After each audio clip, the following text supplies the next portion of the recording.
Nah, orang yang tertidur secara rohani memiliki tanda. Nah, saudara perlu memperhatikan tanda ini. Kalau tanda ini ada dalam diri saudara, berarti saudara adalah salah satu orang yang sementara tertidur rohani. Ya. Orang yang tertidur rohani akan kehilangan minat dengan hal-hal atau perkara-perkara rohani. Ya. Kita akan mulai kehilangan minat, saudara-saudara, dengan doa, dengan persekutuan. Kita akan kehilangan minat untuk melakukan semuanya itu. Padahal Alkitab mengatakan bahwa manusia itu adalah makhluk roh. Sehingga kebutuhan kita berbeda dengan makhluk yang lain. Kalau makhluk yang lain hanya membutuhkan makan, kita membutuhkan firman. Kita membutuhkan persekutuan. Ada yang berkata, pendeta, ketika saya mendengarkan firman Tuhan yang saya dengarkan di gereja, itu memberikan semangat. Tetapi ketika saya pulang dan menghadapi hidup, semua semangat yang saya rasakan dalam gereja ketika mendengarkan firman Tuhan pudar. Jadi firman Tuhan itu, pendeta, tidak bertahan lama. Ya. Dan saya pun berkata, ya benar. Kadang-kadang firman Tuhan itu tidak bertahan lama dalam hati kita. Sama juga dengan mandi. Mandi juga tidak bertahan lama kan. Saudara tidak bisa mandi 1 kali sebulan. Walaupun engkau pakai sabun yang paling mahal, engkau berkata, pendeta, saya pakai sabun yang paling mahal, sehingga saya hanya akan mandi 1 bulan 1 kali. Karena saya bersih sekali mandi dalam sebulan. Tidaklah. Kita perlu mandi setiap hari, bahkan siang dan malam.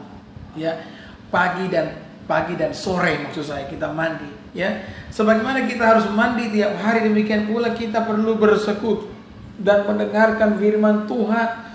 Karena memang kadang-kadang firman yang dalam hati kita tidak bertahan lama oleh karena beratnya pergumulan, oleh karena susahnya kehidupan.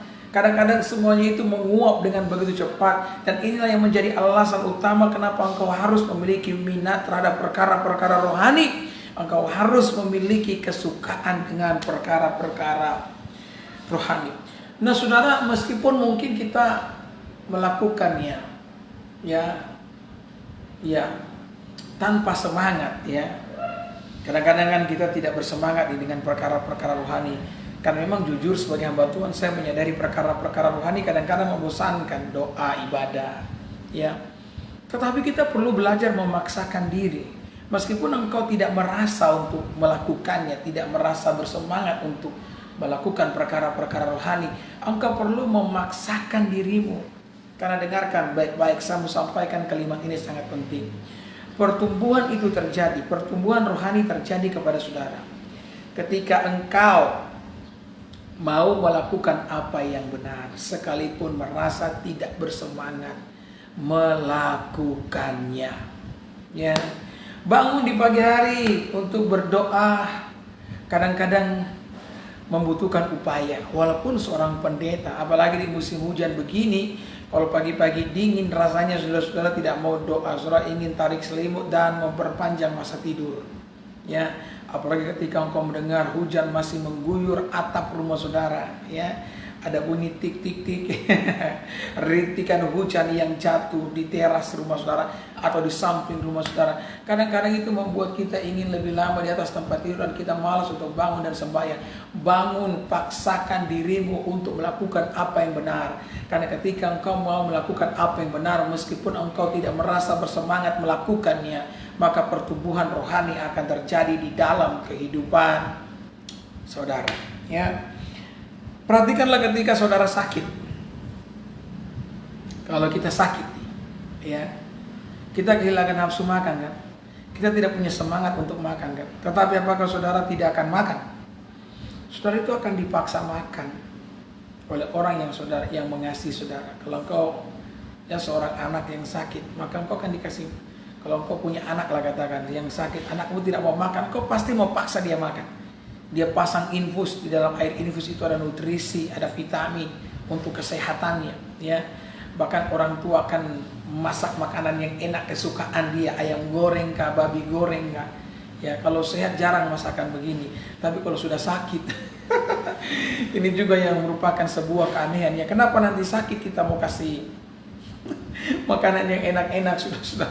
Kenapa waktu sehat tidak dikasih makanan yang begitu ya?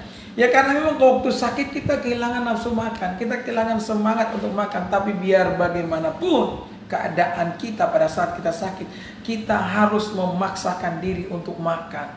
Karena kalau saudara tidak makan pada saat saudara sakit, saudara bisa innalillahi oh inna rojiun. Saudara bisa mati, ya bisa koin saudara, ya. Maka sama halnya dengan kehidupan kita, pemulihan, kesembuhan terjadi dalam hidup ini ketika engkau mau melakukan apa yang engkau tahu itu adalah kebenaran, meskipun engkau tidak merasa bersemangat di dalam melakukannya. Orang Kristen yang dewasa adalah mereka yang dipimpin dengan pikiran yang dibarui oleh firman, ya.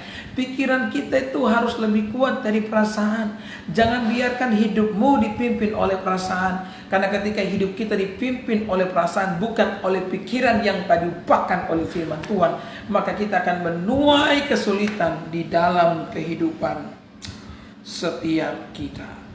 Kita lihat dulu ya, Matius pasal yang ke-7 ayat yang ke-13 dan ayat yang ke-14. Matius 7 ayat 13-14.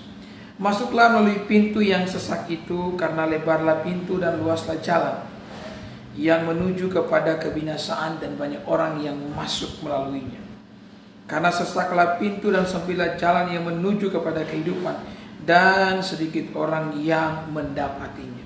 Jadi Yesus menyampaikan sebuah perumpamaan di sini, ya, mengenai pintu yang sempit dan pintu yang lebar. Kemudian Yesus memberikan sebuah wejangan.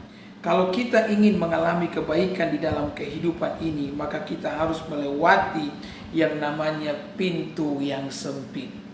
Kalau kita melewati pintu yang sempit, artinya kita perlu memaksakan diri kita untuk masuk ke dalam, ya. Apa yang Yesus katakan ini merupakan sebuah gambaran gerbang Yerusalem. Jadi pintu gerbang Yerusalem itu, di gerbang itu ada dua pintu, pintu besar, pintu kecil.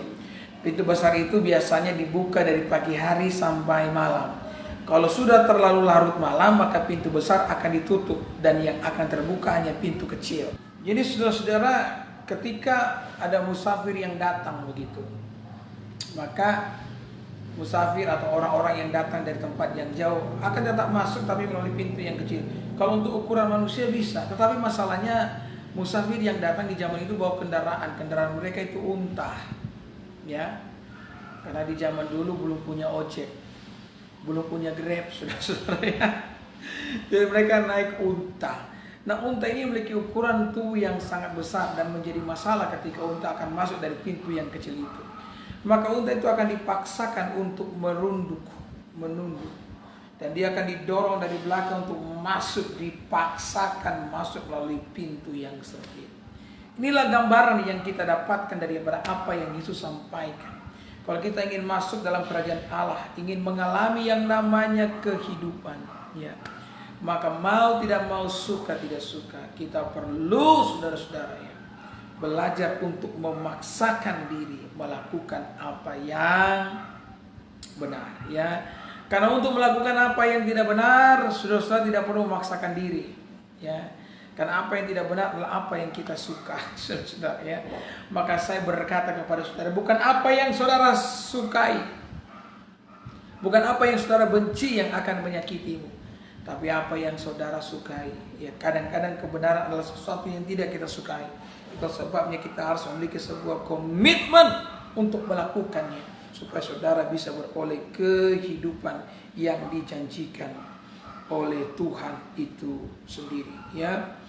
Yesus bahkan, saudara-saudara, dia juga bergumul, ya. Ingatlah, Yesus pernah bergumul di Taman Getsemani. Dia memaksakan dirinya untuk melakukan kehendak Bapa. Tujuan Yesus lahir ke dalam dunia untuk mati di kayu salib, tetapi perasaan Yesus sebagai manusia menghalangi, katakanlah demikian, ya. Dan Yesus pun bergumul, dia berdoa, dia memaksakan diri, sampai Alkitab mengatakan dia mulai berkeringat, dan itu bukan keringat biasa, itu keringat tetesan darah.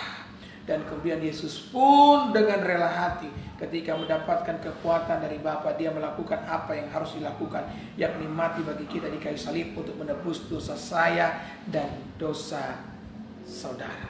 Ya, saya mau sampaikan bahwa kita mengatakan bahwa perjuangan kita, pergumulan kita melawan dosa tidak meneteskan darah. Berbeda dengan Yesus, Berbeda dengan para tokoh-tokoh rasul, nabi di Alkitab. Perjuangan mereka meneteskan darah nih. Kalau kita perjuangan kita apa sih? Bangun pagi untuk sembahyang, susahnya minta ampun. Hari Minggu pagi mau pergi ibadah. Kadang-kadang kalau jam 9 pagi ibadah, kemudian televisi ada pertandingan tinju. Bapak-bapak ini lebih suka tinggal nonton tinju. Makanya kenapa bapak-bapak hidupnya babak belur? Karena ditinju oleh setan. Karena tidak punya kekuatan, karena tidak mendengarkan yang namanya firman Tuhan di hari Minggu pagi. Ya, banyak bapak-bapak yang jatuh dalam dosa perselingkuhan, babak belur dengan dosa perzinahan. Ya, karena lebih memilih tinju. Saudara ya, daripada mendengarkan yang namanya firman Tuhan. Perjuangan kita tidak meneteskan darah. Kadang-kadang kita hanya perlu melawan. Ya, ketika engkau pergi ke pesta makan begitu, kemudian engkau lihat ada babi putar. Sementara engkau tahu engkau kolesterol, lawan itu, lawan keinginan daging. Tidak meneteskan darah kan? Ya, saudara pergi ke mall dan tiba-tiba saudara lihat ada diskon, beli 1 gratis 2. Saudara melawan itu. Ya, kadang-kadang kita juga perlu belajar untuk melepaskan pengampunan orang yang menyakiti kita. Perjuangan kita tidak meneteskan darah. Berbeda dengan orang-orang dalam Alkitab. Maka saya dorong bagi setiap Bapak Ibu yang mendengarkan saya, mari hari ini paksakan diri untuk melakukan apa yang benar, sekalipun engkau merasa tidak bersemangat dengan semuanya itu. Saya tutup khotbah saya dengan satu ilustrasi terakhir. Ya, saudara, saya ingat, ya mohon maaf ya, hari ini saya sedikit nggak tahu saudara ya, saya rasa capek atau lemah bagaimana ini, rasa kurang sehat, tetapi saya memaksakan diri. Ya. Ya, mohon maaf kalau saya agak sedikit slow ya.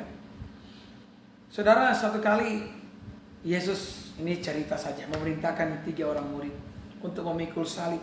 Masing-masing mereka diberikan salib untuk dibawa ke atas bukit di mana Yesus menunggu mereka ya. Maka mereka bertiga pun mulai memikul dan menyeret salib yang begitu berat itu. Baru-baru perjalanan, setengah perjalanan, orang pertama mengatakan kepada orang yang kedua dan yang ketiga. Dia berkata begini, ini salib ini terlalu berat. Bagaimana kalau kita potong saja agar bebannya sedikit berkurang, ya? Maka orang nomor 2 setuju, kan lagi pula Yesus tidak di situ, ya. Tapi orang nomor 3 berkata, janganlah, ini kan perintah guru kita. Kenapa kita perlu mengurangkan beban? Ada tujuan di balik beban yang Tuhan berikan kepada kita, yang guru berikan kepada kita. Tetapi apa yang dikatakan oleh orang nomor 3 tidak dihiraukan oleh orang pertama, orang kedua, dan mereka memotong salib. Sudah mau sampai di atas bukit, mereka melakukan hal yang sama. Sehingga bentuk salib dari orang pertama, orang kedua sama seperti bentuk tanda penjumlahan. Baik kayu lintang maupun kayu bujur, saudara-saudara ya, itu sudah sama panjang.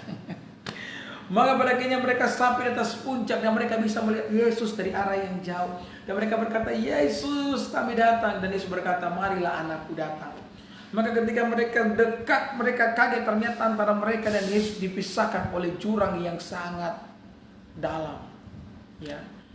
Dan mereka berkata, Guru, bagaimana kami mau pergi ke situ kalau di antara kamu, di antara engkau dan kami terbentang jurang? Ya. Maka Yesus berkata, gunakanlah kayu salib yang kuberikan kepada kalian sebagai jembatan agar kalian bisa mendapatkan aku. Maka orang pertama meletakkan saudara-saudara salibnya dan tidak cukup panjang. Maka salibnya jatuh ke dasar jurang. Orang kedua melakukan hal yang sama dan kayu salibnya pun jatuh ke dasar jurang. Orang yang ketiga ketika meletakkan salibnya, ternyata salibnya cukup untuk menjembatani jurang tersebut sehingga dia bisa berjalan di atasnya dan mendapatkan Yesus. Saudara, ini merupakan sebuah perumpamaan dalam hidup ini, bahwa setiap beban yang Tuhan berikan bukan untuk membebani kita, pasti ada tujuan mulia di balik semuanya itu. Dan kita akan memahami, kita akan mengerti apa tujuan Tuhan di balik semuanya kalau sekiranya di hari ini engkau mau melakukan apa yang benar, sekalipun engkau merasa tidak bersemangat dengan itu. Amin.